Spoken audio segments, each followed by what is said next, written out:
Hi, this is Margaret Maloney, and welcome to the Death Dhamma podcast. Open and honest discussions with wise and skillful teachers about their experiences with life, death, and Buddhism. If you wonder how others on the path have dealt with death and dying and grief, then be sure to listen in. Everybody has a story, a perspective, and a valuable lesson to share. Embrace death, live a full life, and learn how to love impermanence. Because as my dear father used to say, nobody gets out of this alive. Hi, are you ready for Death Dhamma Ahas? Of course you are. And today, I'm recapping the recent episode with Timber Hawkeye.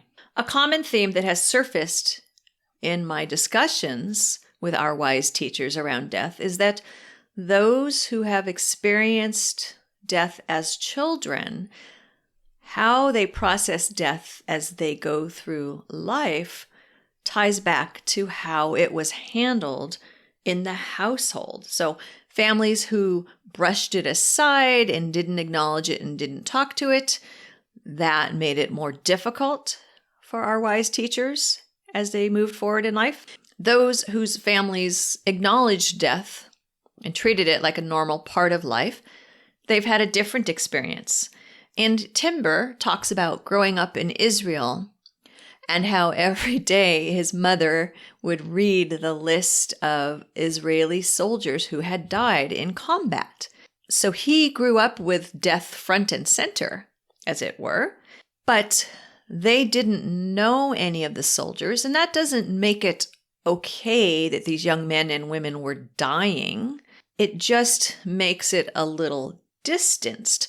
But he talks about how part of the morning routine was his mom would read about the soldiers and she would have a good cry, and great for her for having that feeling and that compassion for those people, young men and women, and older men and women too, I suppose, who lost their lives and their families.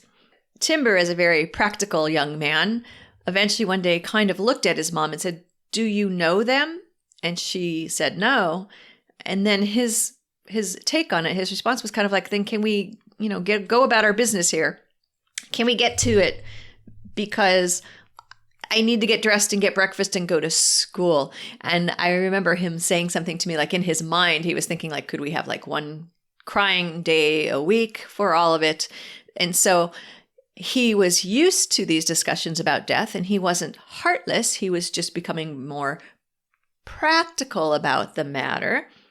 And so he was kind of thinking like, can we, put something around this, some process around this, because also we have to live. And what a very practical reminder. Life and death are happening all the time. We don't know who is experiencing what.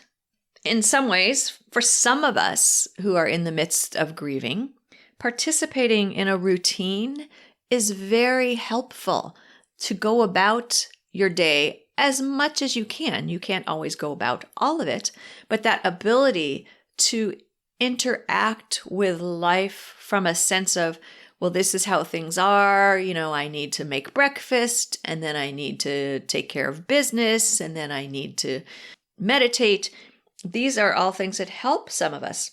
Conversely, there are others who want and need everything to come to a full stop for themselves and around them. And I suspect that might be a more difficult experience. So as you can tell as I'm speaking, I've had the experience of being grateful for the need to continue acting in life with business and the practicalities of getting through the day, that was very helpful for me. But I have known people who are absolutely can't, and they don't know why they can't just stop and drop out for a while and do nothing.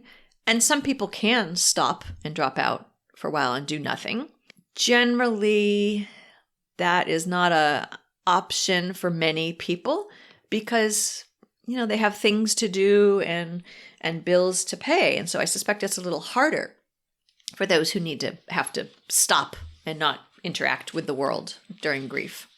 Each time that our lives intersect with death is an opportunity for us to become friends with death, as I like to say, to to develop an overall understanding of our own readiness for death and our own comfort and discomfort with death. So, going back to Timber's mom reading the list every day and crying, and Timber's response to that, that was one of his early opportunities to see how life and death intersect, and for him to develop his approach to dealing with death. And so I encourage all of us that when we read about deaths in the paper, when we see things happen to people, when those around us go through illness and die, each of these are opportunities for us to strengthen our own death practice, if you will. In our discussion, Timber suggested that maybe having someone die isn't actually the hardest thing. Maybe the most difficult thing for us to have happen is when someone says, "You are dead to me."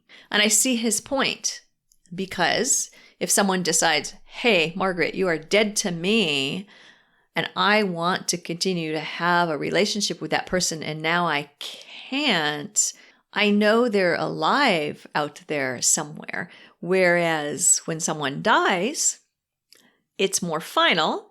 And even if you do happen to believe in rebirth, most of us aren't finding that reborn person and interacting with them. That's a great storyline that we see in movies and in books, unless you are in the Tibetan tradition where, they are finding the reincarnated versions of their religious leaders. Most of us, when somebody is dead, they're gone. And although that's difficult, I think that finality is easier to understand. But if someone says, "You're dead to me," I do see that that is a challenge, and that is a different kind of death and a grieving that you're going to go through. I like to say, where there is life, there is hope. So it might not be final, but I would also say you don't want to live hanging on and attached to the idea that that person is going to come back to you. This is an opportunity to include them in your metta practice and to send them loving kindness and compassion throughout your meditation all of the time, and then use your equanimity to learn to let it go. But death is different. It is more final. No one does it to you, right? Nobody did that to you. Somebody died because they died. They didn't say, "You are dead to me." Now, Timber's a fan of life celebrations as opposed to dwelling in grief. So this doesn't make it wrong if you have grief, because most of us, when someone dies, we do have grief. He's merely pointing out that grief, if we do not sit with it and watch it, can turn into a pity party.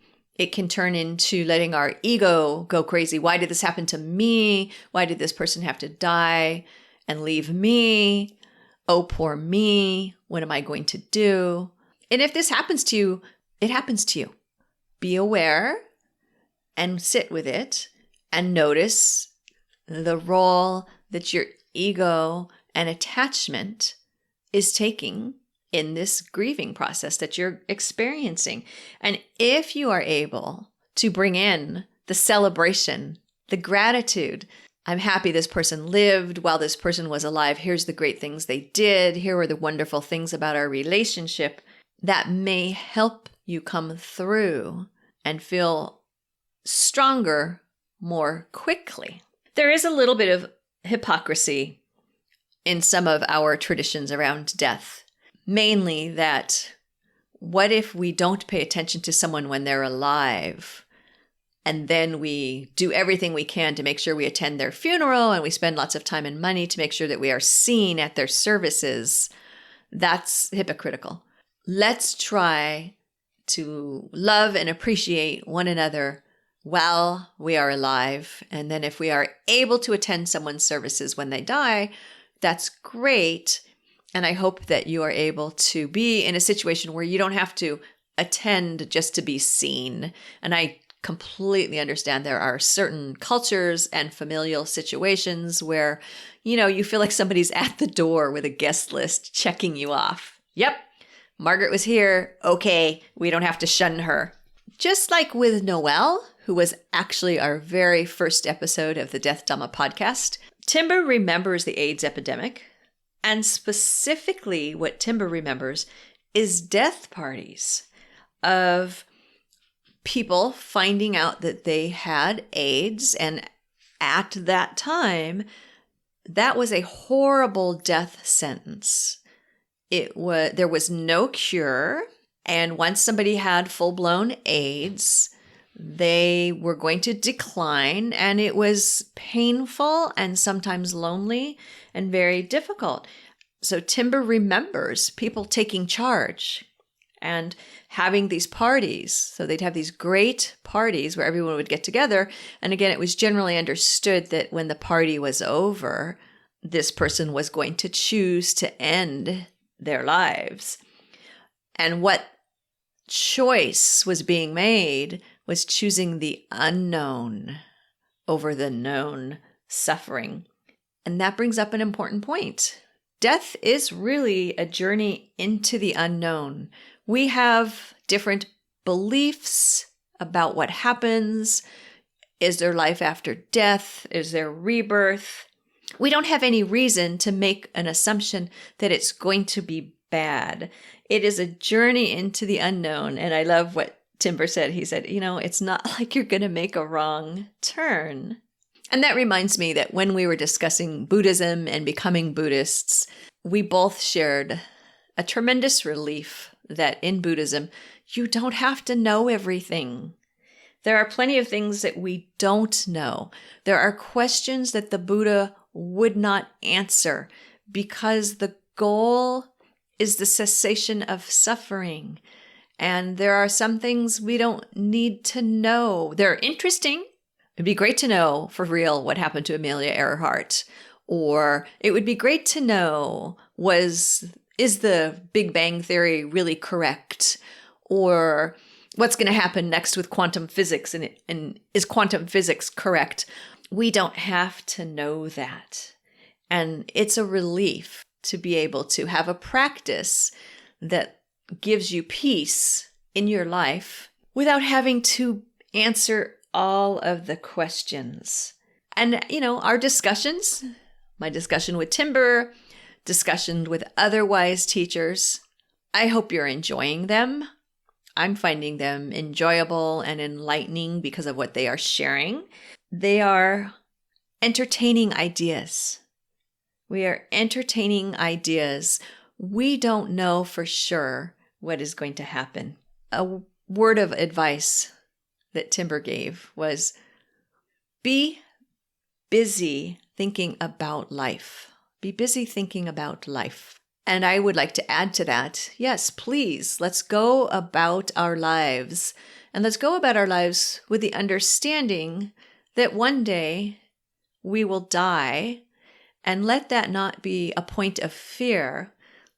Let that be a point of inspiration, because peaceful life, peaceful death. This has been the Death Dhamma podcast with Margaret Maloney. Thank you for being here. Your reviews and comments are greatly appreciated. And please come find me on margaretmaloney.com. MargaretMeloni. And don't forget to check out Carpooling with Death, How Living with Death Will Make You Stronger, Wiser, and Fearless, available in all your favorite formats over on Amazon. And most importantly, may you be well, may you be happy, may you be safe, at ease, and free from suffering. Bye for now.